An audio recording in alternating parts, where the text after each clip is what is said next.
Hey guys, today in Art Club with Miss Burford, we're going to create a textured leaf collage. You will need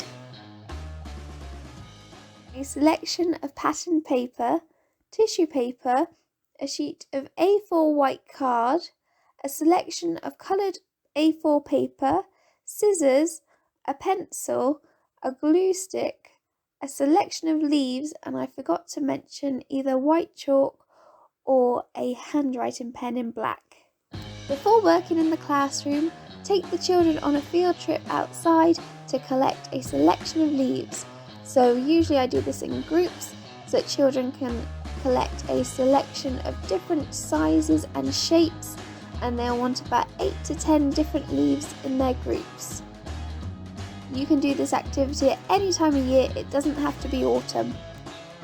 When they come inside, you'll need a responsible adult to take them to the photocopier.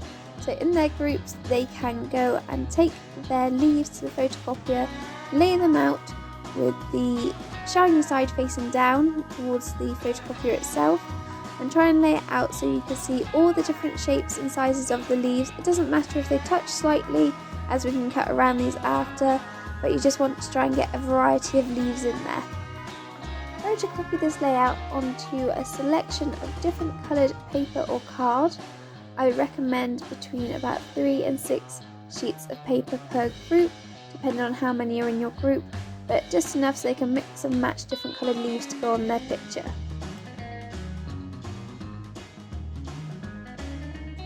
When the children come back to the classroom, they can cut out a selection of different leaves out of those pages.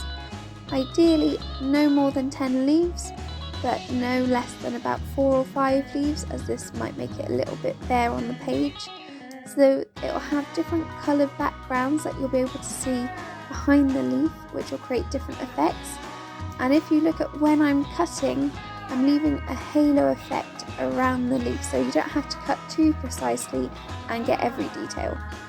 Just want to cut it enough so that you get the basic shape of the leaf without seeing all the details of it. And repeat this on a range of different leaves and different colours. However, you might choose to have the same leaf in 2 different colours, which is absolutely fine. As you can see, I went for 7 leaves personally, and when you flip it over, you can see that shape of the leaf without all the details on it. And we're going to use that side without any details on it to trace around onto a variety of different patterned papers. I flipped the patterned paper over to the white side so that you can't see the pencil line when you stick it down later on. Draw around your leaf onto a mixture of different patterned papers so that you've got more than one copy of it. You've got a duplicate of your leaf in several different patterns.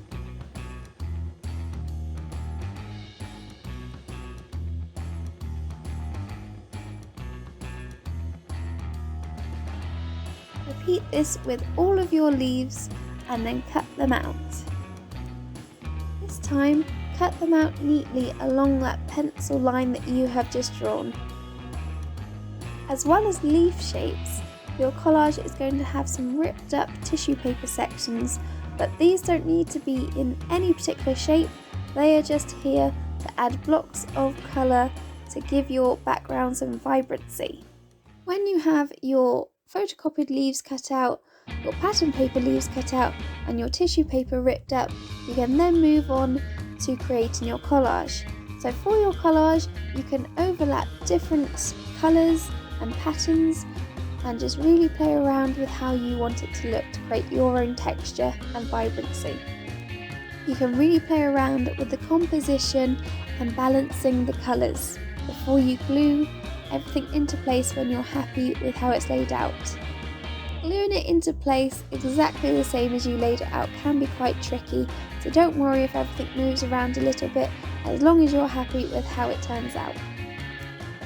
For this next step, you'll either want a white chalk or a black handwriting pen. The choice is up to you. I've gone for a black handwriting pen, and I've chosen a handwriting pen because of the thickness of it. And with this, you can go over the veins on the leaves. You don't have to go over every leaf, but just pull out a few to add some detail and to make it pop against the colour.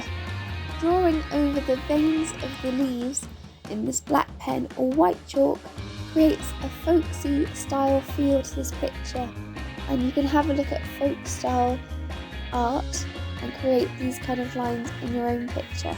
The black pen or the white chalk just help to give some contrast to the rest of the colourful picture. You can also add your own leaf line art to areas that aren't so busy to fill in some space if you are using a black pen. If you enjoyed this video, give it a thumbs up and subscribe for more art lessons like this on a Monday and other art related content every now and then. See you next week for more art with Miss Burford.